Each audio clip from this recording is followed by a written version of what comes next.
This is problem 48 of Neetcode 150, diameter of a binary tree.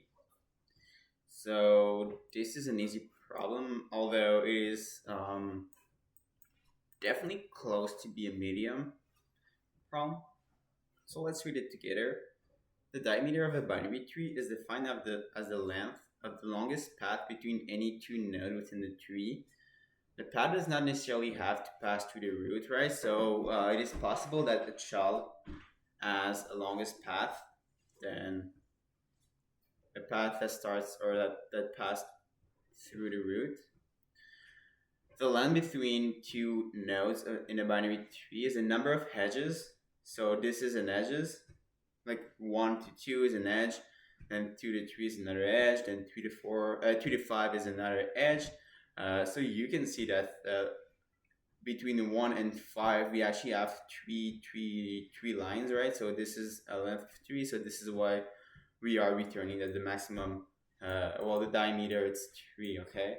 So they say find a diameter, but like it means just find the longest path between two nodes rather than finding a diameter. I think diameter is quite not the best description for this problem, but anyway, let's go ahead and solve the problem. Let's first see on our board how we can find a strategy to solve the problem. So let's say that we are given a 3 starting at 1 and it has a 2, okay, and 3. All right. Okay, I have a hard time drawing as well this morning, so 2 is going to point to, let's say, 4, and let's say that 4 points to 5. Okay, so we can see that the longest path here, it's going to be from the node 3 to the node 4 or 5. This does not really change much, but we can see that here we have one edge, we have a second edge, and we have a third edge.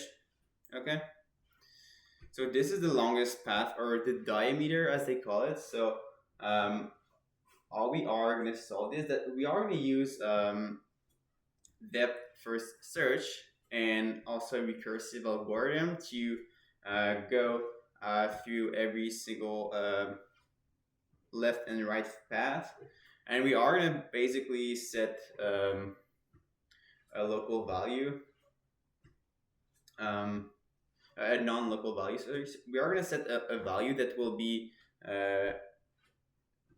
the current maximum path, because let's say we have a 5 that points to a 6, and we have a 4 that points to a 2 again.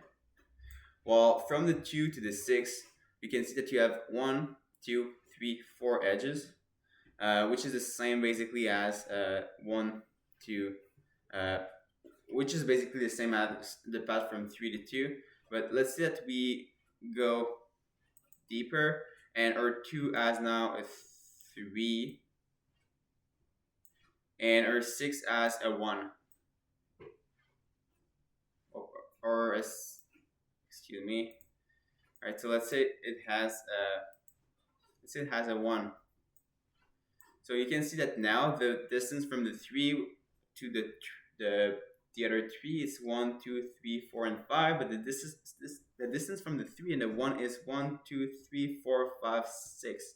All right, so in this case, we have to make sure that after a callback in a recursion, so once we reach the bottom and we want to go back to the top, we have to make sure that we are not overriding this long path from the 3 to the 1. Okay, so this is one thing to know and to keep in mind while solving this problem.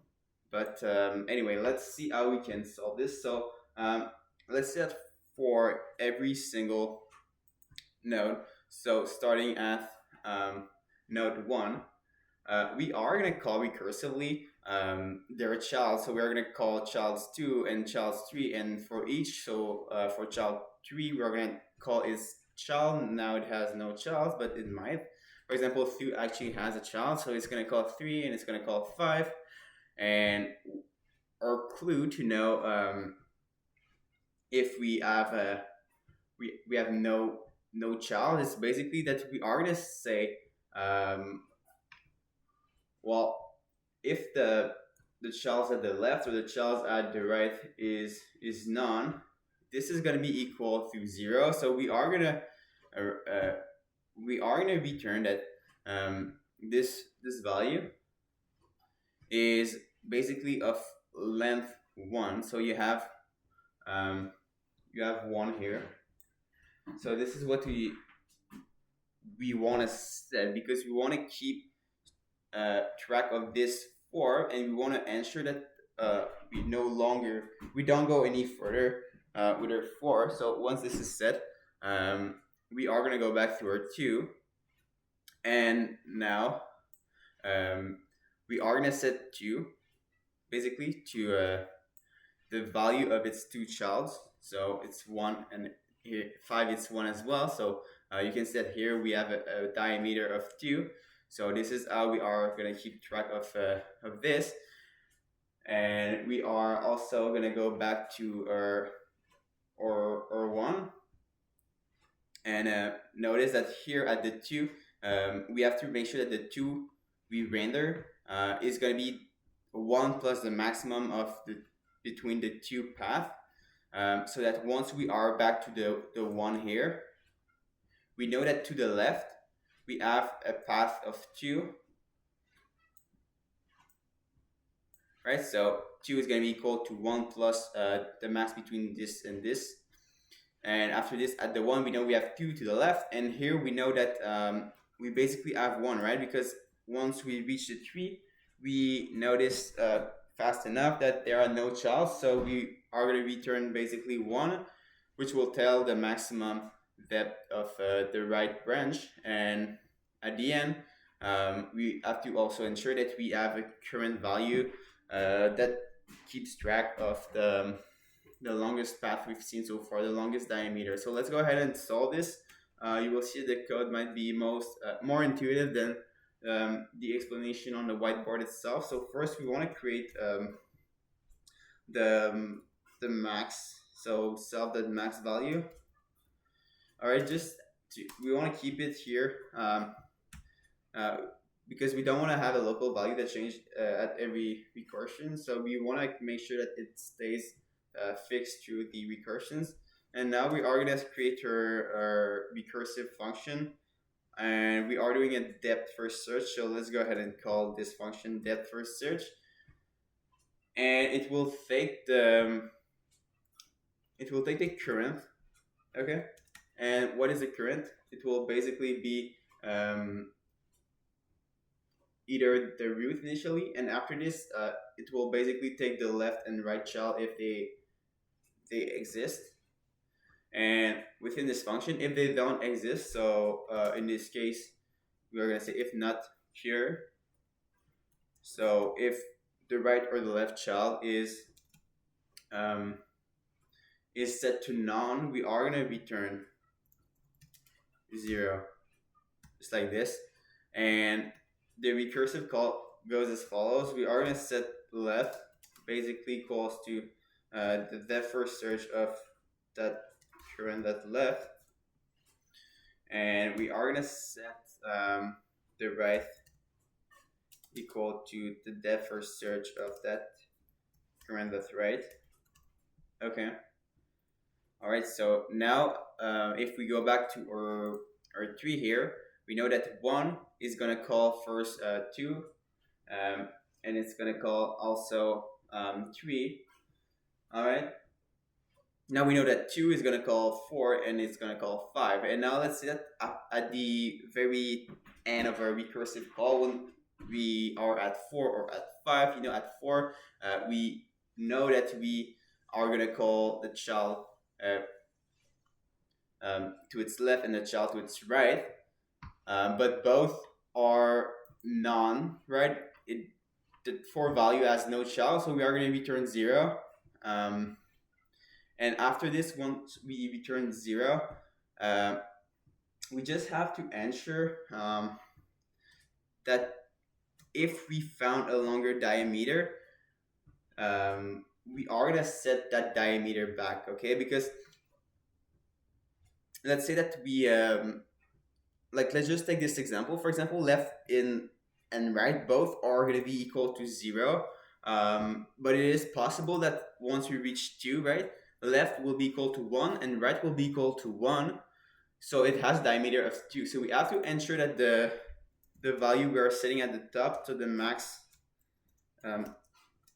value, we have to ensure that this is equal to the max between what used to be the max value, and also the left plus right. Okay, so at the child 4, left plus right is going to be equal to 0. So it is unlikely that we actually change this value, unless something wrong happened in your code, because you should not have negative values here. All right, and after this, we want to return. Once we reach the 4, we want to return 1, right? Because once we go back to 2, we want to know that our left side has basically a depth, or like an edge of 1.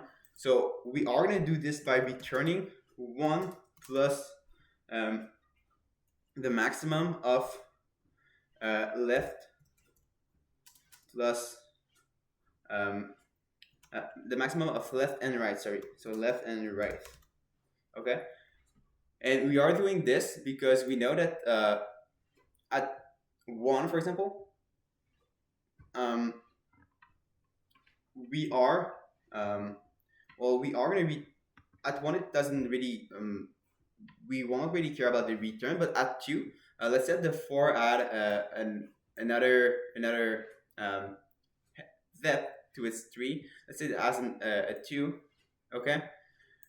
Well, once we go back to that value here, 1, right, we have to find a way to ensure that when we call our 1 dot left, we actually have that path of 3 edges rather than that path of 2 edges. So we are going to do this by basically once we reach 2, we want to say 1 plus the maximum between this left side and this left side here. It's basically going to be 2 edges, and this right side is going to be 1 edges. Right, so at 2, we know that we have a path of 3 once we are at 1. So we are exactly doing this here. We are returning 1 plus the maximum between the left and the right. Okay, so once we reach this point,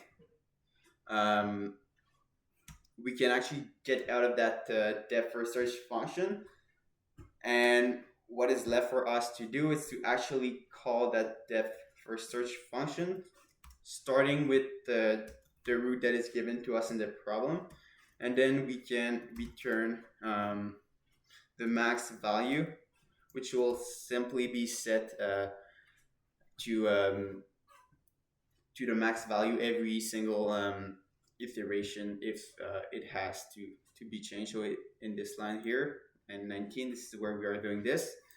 Okay, so now let's go ahead and submit this problem. See if we got it right. We got an error.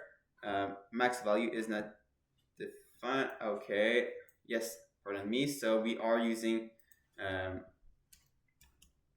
all right, so we have to make sure that we set this equal to ourselves, and there you go. So this was problem 48 of Neetcode 150. I hope you learned from this video, and I hope to see you in the next one.